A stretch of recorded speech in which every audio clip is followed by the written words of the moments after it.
Hey everybody, Brett from AstartesGaming here, back with another episode of our Thrones of Britannia Let's Play. Again, this is the new Total War Saga game. And the last episode was also a bit of a review and a first impressions episode. So if you didn't catch that, I'll have a link up in the top right corner for you guys to check it out. But we're continuing from where we left off at the end of that video. And I did mention that if we were going to continue, I'd go ahead and advance the turn. However, I didn't want to do that because there's something I want to show you guys before we advance. And that is this trait edition here. So traits aren't new to Total War, but the way that these are handed out, I believe, are. Because this one was given to us for winning a decisive victory while attacking a stronger target. And so these actually have like sort of objectives that you have to clear before you get rewarded them. But those objectives are never actually stated. It's not like there's, at least not that I'm aware of, a list anywhere where you can say like, okay, if I want this, particular trait, I need to do this. No, you accomplish something and you get rewarded with some trait, but you don't know necessarily what those things are. And I think that's kind of cool. Because in Rome 2, for example, it was more or less random.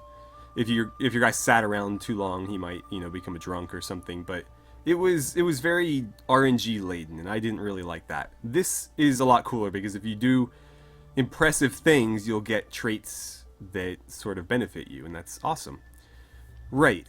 So there is that, and then I also wanted to point out, with the help of a commenter. We figured out the estate system, or I should say that he figured it out and let me know how it works. Essentially, what it is that sort of makes something an estate is it needs to have a farm building on it. In this case, it's a pasture. In that case, it's also a pasture. But it needs to have a farm building on it to be qualified as an estate. So this one is not an estate because it doesn't have a farm. And it's as simple as that. And I don't believe the capitals can, unless maybe it just doesn't have the right building, and possibly it can later if we get it. I haven't experimented with that yet, but we'll certainly find out.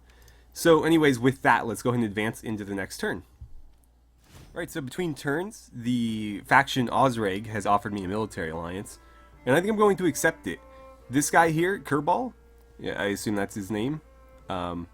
Anyways, he is married to our sister, if I remember right. So we already have an arranged marriage between us. I would assume that makes us friends. Although I don't know if there was any formal indication of that. But anyways, they want to be military allies, and I'm happy to accept. However, can I get a little bit of money out of this? Let's see. Can I demand 500? No. Let's do the minimum then. Okay, well, better than nothing, right? So we'll do that. And who can we arrange a marriage with? Oh, that is the Queen Mother, or the Dowager Queen, or whatever her title is. She is the mother of our king, and she is single. Who would she be marrying? Oh, some 18-year-old? Nah. Maybe if she was marrying this king who's roughly her same age, but no. I mean, we already knew that he was married. He's married to our sister, but I don't know that we'll marry her off. We'll see. But anyways, military alliance, a little bit of cash. Sure, I'm good with that. Okay, so legitimacy is now up to some small regard. Where are we at with legitimacy? 14 out of 100. Okay. So +1 loyalty and +2 melee skill for all of our units in all of our armies. That's great. So we're on the right track, but there's still a long way to go. Make allies and treat those you ally with well. At the same time, build up your holdings locally. Okay. Well, I can do all that. So we have about 2,000 gold to burn here.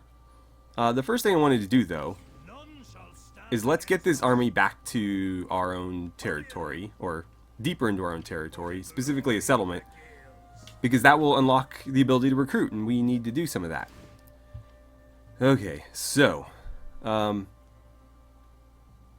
in this game, and I don't know if I mentioned this in the last video, so this is kind of important, you pay a food upkeep for troops. And so while certain units are really inexpensive gold-wise, you can see these levy spear infantry are only 20 gold per turn, whereas like The Fianna are 88. Some of these guys are in the hundreds. Obviously, these are very, very inexpensive. However, food is just as important and often harder to come by than gold. Maybe not often, but occasionally. And so, while, yeah, it's great to, sort of maximize your gold and get a bunch of cheap units so that you can, overwhelm the enemy, you need to make sure that you're maximizing your food expenditures as well, because if we only have 60 food to spend and each unit is 10 food per unit, then we're going to run out of food before we run out of money. So we want to make sure we're getting the best army we can for the amount of food that we have available. That said, I think we're going to take on a few of these guys just because we do want to make sure we have some income left over. So let's take maybe 2. Again, there's 3 available out of a potential 5 that could be available. But right now, only 3. So we'll take 2 of these guys. And then we have a couple of options for sword infantry. We have the Kern swordsman, we have the Fianna, and the Erig warband. These guys are elite, although they don't look like they're armored like elite. They look like they're wearing maybe leather armor. Armor 7 appears to be just like tunics and stuff. Well, you guys are even worse than that. Wow.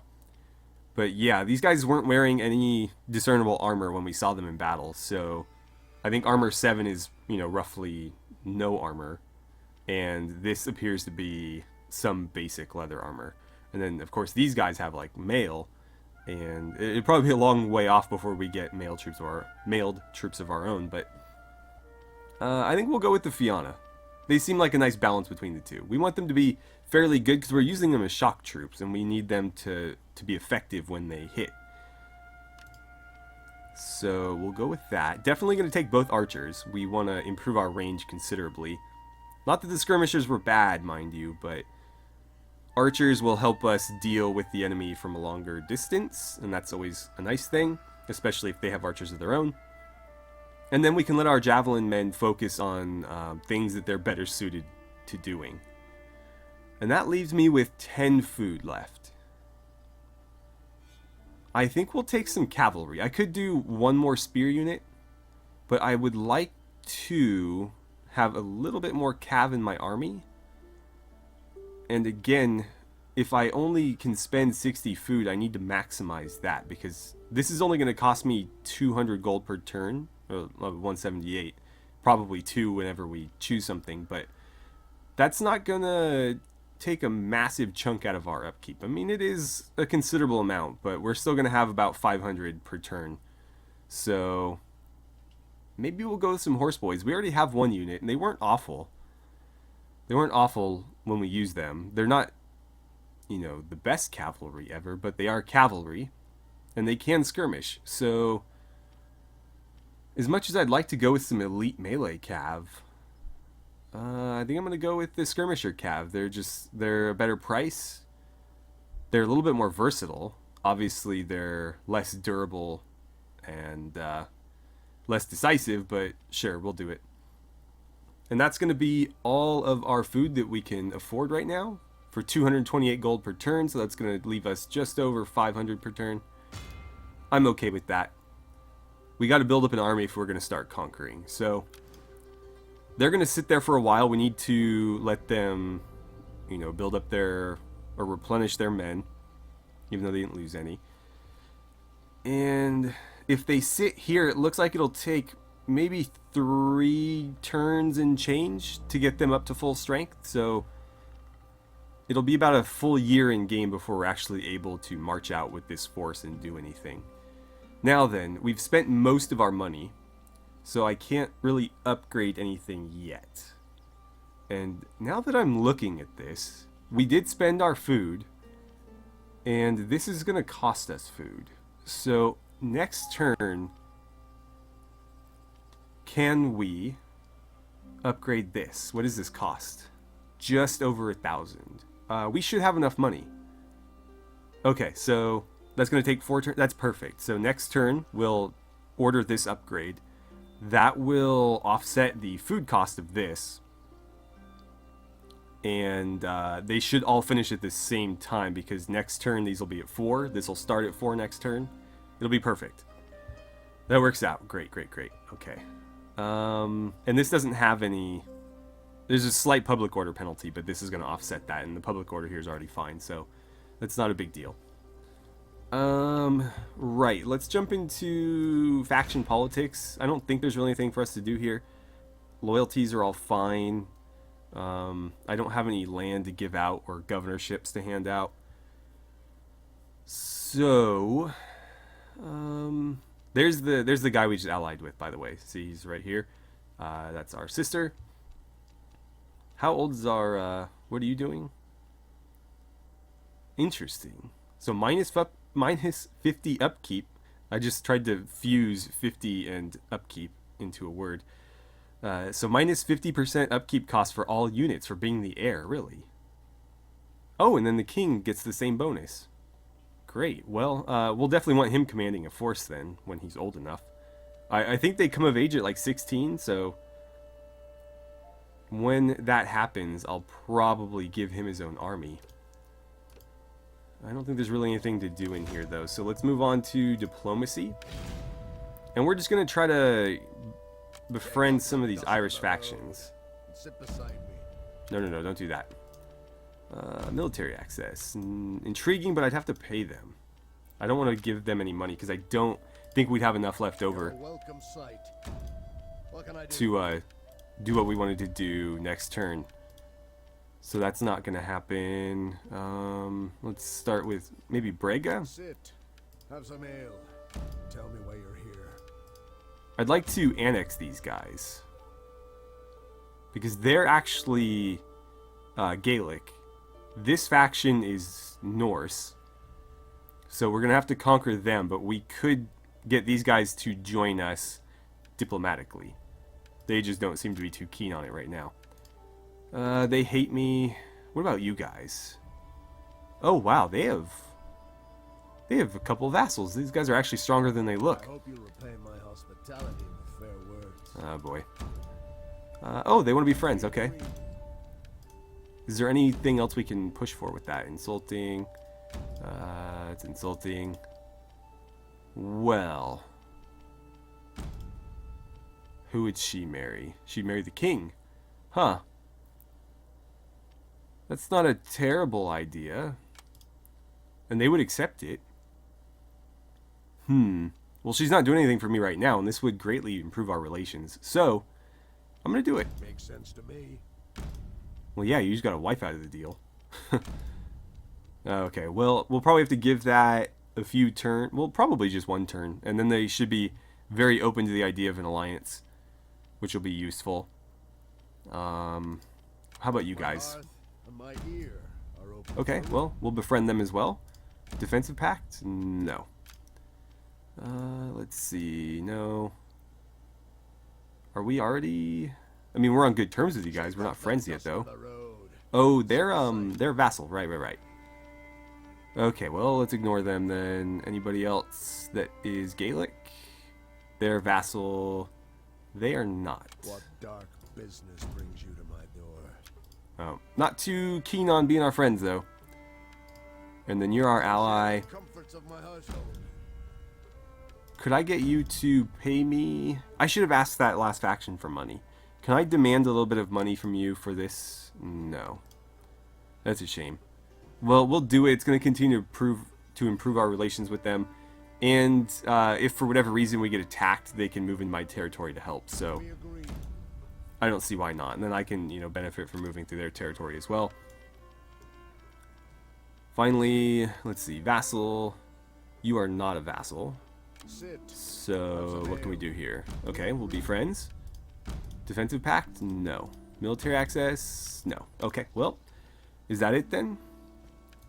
Now we can try to do a little bit more with Wessex. Our relationship with them is not moving nearly as quickly, though. So, I don't think we're going to get very far with them, but we'll just kind of keep very slowly working on it because they are the most powerful faction in the game, at least to start. And if we could make them into our allies, that would make future conquests much, much easier. Probably also deter people from attacking me, which would be great. Okay, well, that's about all we can do there. Let's go ahead and end our turn and see what happens. Alright, so we've got an event here. The Coastal Conflict. You've received word that the Viking Sea Kings within Dyflin, Dyflin being Dublin, these are the guys that are just south of Brega to our immediate east. To our east, have been mustering their forces for war.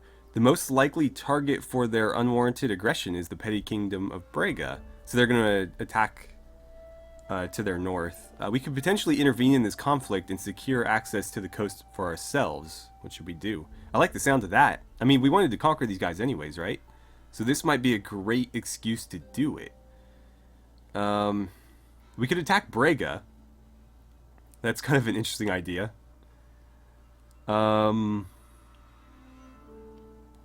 Intervene and attack Dyflin. That would gain me influence. Or we could not get involved and lose influence. I feel like the influence penalty should probably be over here. Because that's kind of a shady thing to do, I feel like. This is a bit neutral. But I wanted to conquer these guys anyways, so I'll take free influence to do it. So yeah. We'll do it. Diplomacy has failed. These two factions are now at war. Well, there was no diplomacy. Right. So, what are we looking at here? Brega has an army, albeit a pretty weak one, potentially. There's 10 units here, but this little yellow thing indicates that they are not at full strength. Whereas Dyflin's army is 8 units strong, but the green indicates that they're all more or less at full strength. So we'll see how that plays out. Now, I'm going to show you guys a tactic that I actually learned from the AI that you can totally exploit, because the AI exploits it all the time. I actually learned it by the AI harassing me with it in my other, private playthrough off camera. And so, you may be aware that there's no garrisons in the minor settlements. So, with their minor settlements completely exposed, you can take them with literally a single unit. So what I'm going to do is I'm going to raise an army here. And it doesn't matter who does it. I guess I'll let you do it since you're free. And let's see. Can you move? No. But what we're going to have him do is next turn, he's just going to go take this. And then the following turn, he'll go take that. And I'll let my real army deal with their real army. The men are eager to get to it. I think I'm going to let this battle play out, though. I'm not going to intervene yet, because I would like these troops to get strengthened a bit first. And if I can, let Dyflin maybe take these settlements, then potentially I could take them back for myself. And then I don't need to annex Brega. So I don't really gain anything from protecting Brega, but I can capitalize on Dyflin being distracted, dealing with them. And that's what I'm going to do. So you guys are going to sit here, keep replenishing. Meanwhile, he's going to run around and collect some land for us. We are in a slight food deficit right now. That's going to put us in a food shortage next turn. But the thing is, if he takes this next turn, that will give us food. Because this is... Oh, it might not have a farm. Huh. Yeah, it might not have a farm there. That one won't either. Ooh, okay, that might have been a mistake. I guess we could always disband someone from here. How do I want to do this? How to do this? You know what? We'll do that. And then we're no longer in a food deficit. Perfect. If these had farms, then I would probably just leave the food deficit and, assume that we're going to recap that food next turn or whatever, but it doesn't look like they do. Since both of these minor settlements are only a single building, chances are they're probably not going to have any sort of estate or farm or anything on them. It looks like, this one? No, that one. It looks like that one does, potentially, but we'll find out later. Right, so anyways, we wanted to upgrade this, and we have just enough money to do it. That will offset the food penalties that we're about to take from that. And what else will it do for us? It'll give us an additional estate. Interesting. Where? Hold on. So that's +1 estate. Expect great deeds. Okay, so no, it's not adding an estate. It's just the same +1 as before. But it will give us how much extra food? 10 extra food. It looks like about 40 extra gold per turn and 1 extra supply per turn. So we'll do that. We need it to offset this again, so we kind of have no choice. And let's jump back into diplomacy. They are quite friendly with us. Can we advance that? What can I do for you? No. What about here? Intriguing, but I'd have to pay them. I'm not willing to do that right now. Both my hearth and my ear are open. Still not having it. Brega, I would think that our relationship is about to get a lot better. Have some ale. Tell me a reasonable arrangement. I should have asked for money. Whoops. Huh. Well, maybe I can get some money here. No? Alright. Well, we'll accept a defensive pact. Makes sense to me. And military access? How about some money for that? No. Alright, well, that still helps if I need to move into their territory to attack Difflin's army. You know, I don't want to piss them off, so Makes sense. I'll accept that. And is there anything else we could get from them? They're actually not far off a military alliance from us. How about a vassal kingdom? No? Okay. Well, we'll wait until next turn. We should be able to get the alliance with them next turn. And my hope is that eventually we'll accrue enough legitimacy through befriending all these Irish factions that we'll be able to just annex them outright. Because we do need legitimacy to do it, and the best way to get legitimacy is to, you know, ally and befriend all of the various Gaelic factions. Well met, friend. Let's talk. Insulting? Oh, come on. Join war? No. Probably not going to get that. How about this? Intriguing, but not going to give it to me for free, so it's You're a welcome irrelevant right now. What can I do for you? Okay, well, we're not getting very far with these guys. Anybody else? You're a vassal. You're not, but you don't really like me. Wasting my time. Okay. Right. Well, Osreg. I look forward to hearing what you have to say. Anything new here? Nope. Nope. I'm not sure how much legitimacy we need to annex somebody, but I'm sure we'll find out. You're Let's a see if we can welcome advance sight. this. What can I do? No. And no. Okay, Wessex. Can we do anything more with our relationship here? I will listen. No. Okay, well, it was worth a try. Oh, before I forget, in that screen we should, we can set a war target. Let's set it on their army and see what happens with that. Maybe they'll get on it, maybe they won't. And that might be all we can do right now. So let's go ahead and advance the turn and see how this plays out. Again, I'm going to let them fight it out before I step in. And then I'm going to try to capitalize on their army being up there and gobble up all this territory before anybody notices. Okay, so the Difflin army attacked Brega's army and defeated it. They were actually completely slaughtered, and this is a new army. Before anything else happens, I'm going to make sure that we secure this. Oh yes. Let's just occupy it. Let's see. What happens if we sack something? You do not capture the settlement, but steal treasures and damage buildings. Public order is reduced. I mean, we could sack and then occupy. I just don't know if that's enough money to really justify it. Like, if it were 2,000, I would maybe do both. But let's just occupy. Yes. Alright, so we've gained a little bit more legitimacy. We're up to 20 now. We get +3 melee skill for all of our units. That's cool. And so that's now ours. What does it have? A iron mine. Okay, that's cool. For the glory of the You can't move any further, unfortunately. Ooh. They might try to grab that. I really hope that they don't. I don't know that they can move that far. We'll see. We'll see how this plays out. The thing is, Are eager to get to it. this army here is kind of far away. And so if Difflin's army went for my lone guy here, I wouldn't be able to do a whole lot.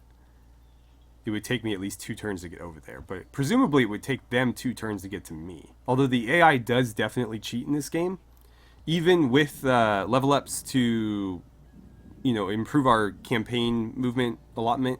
I've noticed that they can outpace me even with level 1 generals, so the AI definitely does cheat. We can't quite attack them this turn, it looks like. We're just short. I kind of wish they had taken this, because then I could just take it out from under them and defeat them in that spot. So that's a bit unfortunate. I'm not really sure what I should do here. I could push up to this bridge. That would hurt my replenishment slightly. But if they tried to come attack me here, they'd have to go through me at the bridge. And if they don't, then I'm a little bit closer to act on whatever I need to act on over here. So maybe I'll do that. Can't do that. Although I don't think, yeah, I mean, if they're there, they could just walk straight through here to the bridge. So that's really the only place I can defend from. Is there anywhere else, though? Because if there's like a beach or something, they could just walk across the beach and then I'm screwed. And I'm sure, yeah, you know what, we'll just stay here and get the full replenishment. And you just have to hope that they don't come for you. I hope they attack this and keep it from going and grabbing that, because I want that. And I'd be really pissed if they stole a port from me. Is there anything else we can do, though?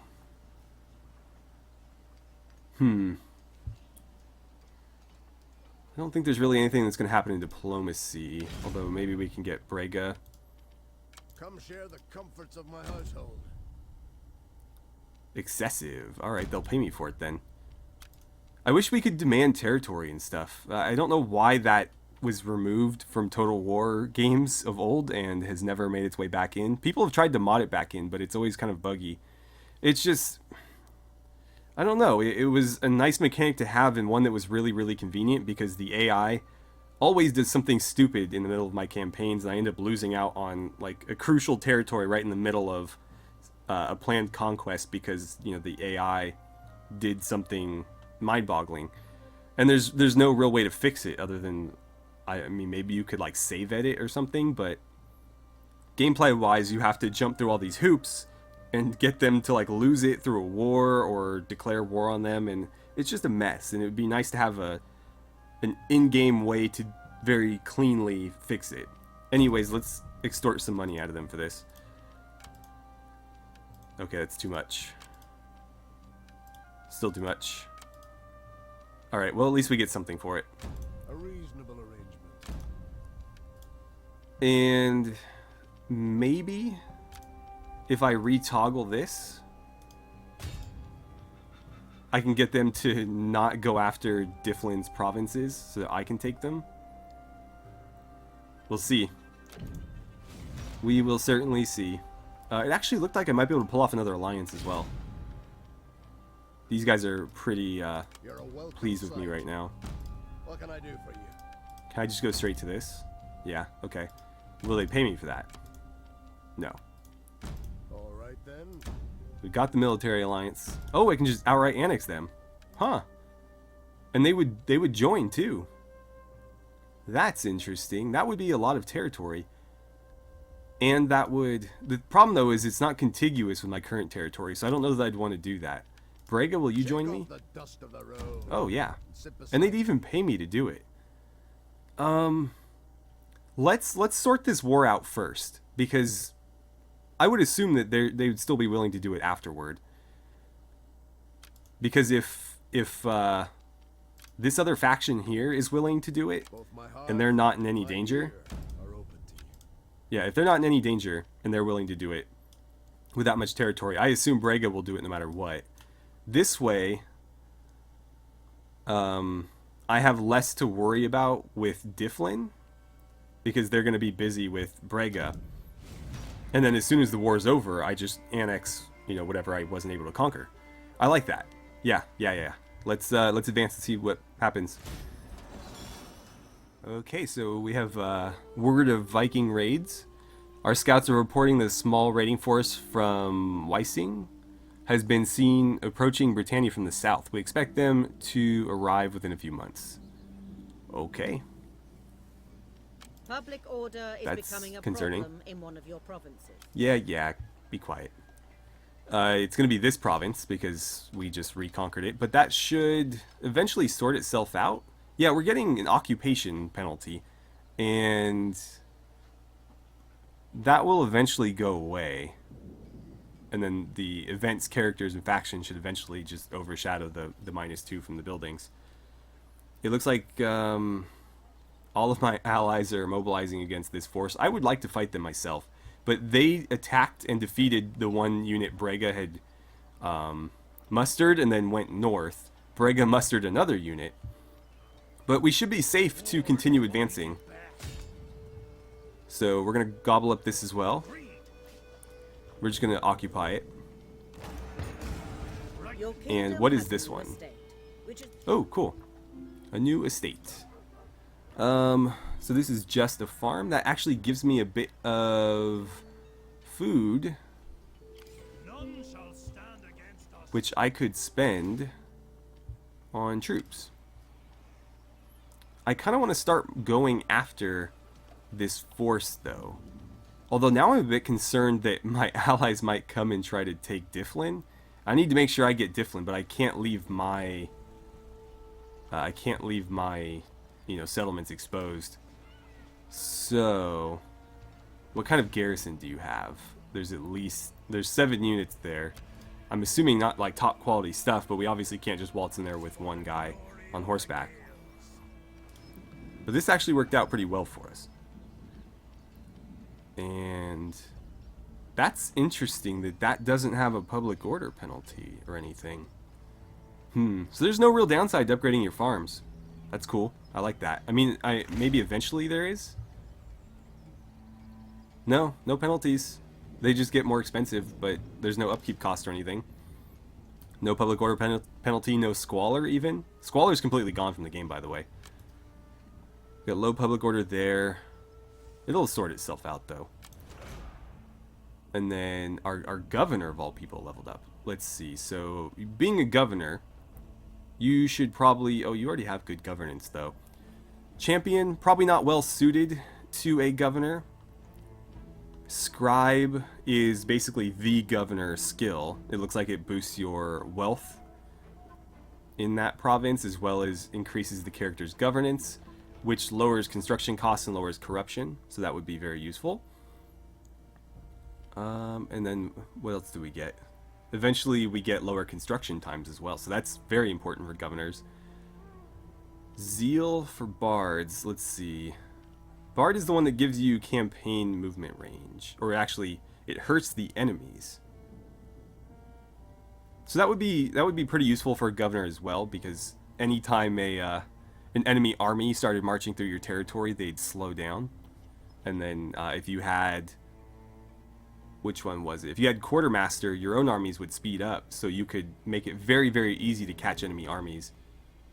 +1 loyalty would be nice for just about everybody, but he's already at 7, so I don't think we need to concern ourselves with it too much. And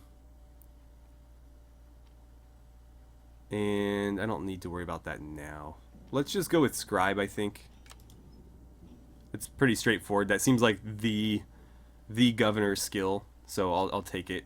He's not married, by the way. We should try to find him a wife. Right, so there's our governor. Oh, I forgot I had an army back here, and it looks like these guys might be trying to take advantage of that. They're getting real close to my settlement there. Let's march over here and station you in that settlement, because this has a garrison. So unless somebody had a pretty solid army, they wouldn't be able to, take this from us. So let's see, 2 turns on all these. Is this new? No, I assume not. I mean, I can upgrade this further, though. That must be new. I don't like this system at all. I don't remember seeing that, though.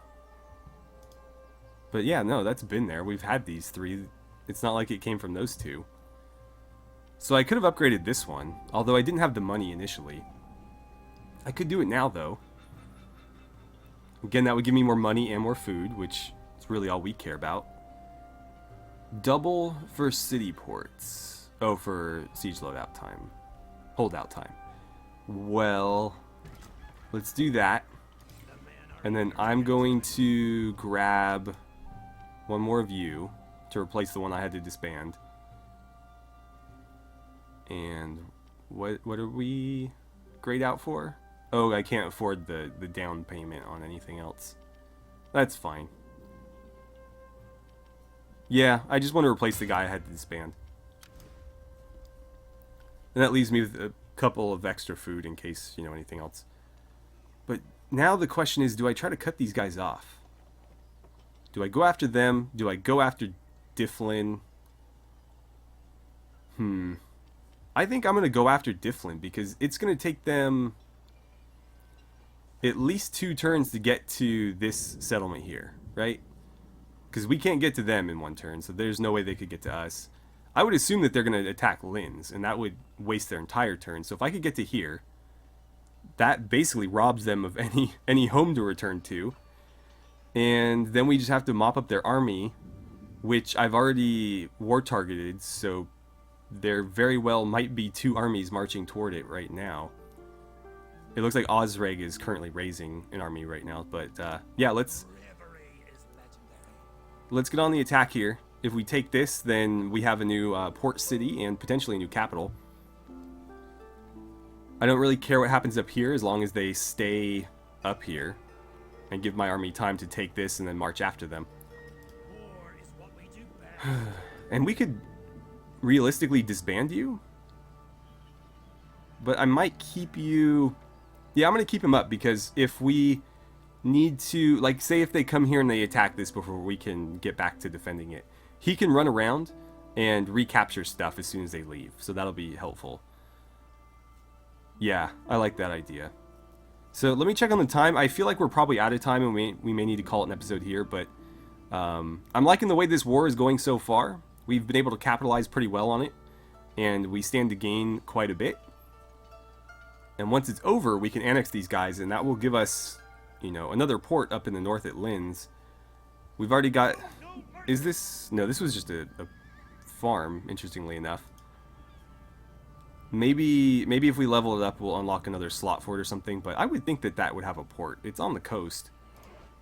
But if not, Difflin will definitely have one, so I'll be right back.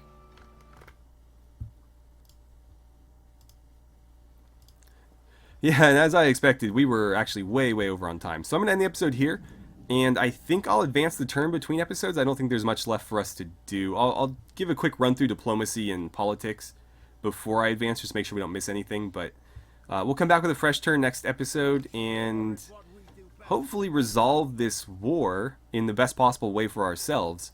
And then we'll look at annexing some people. We only have, I think, enough legitimacy to do it once.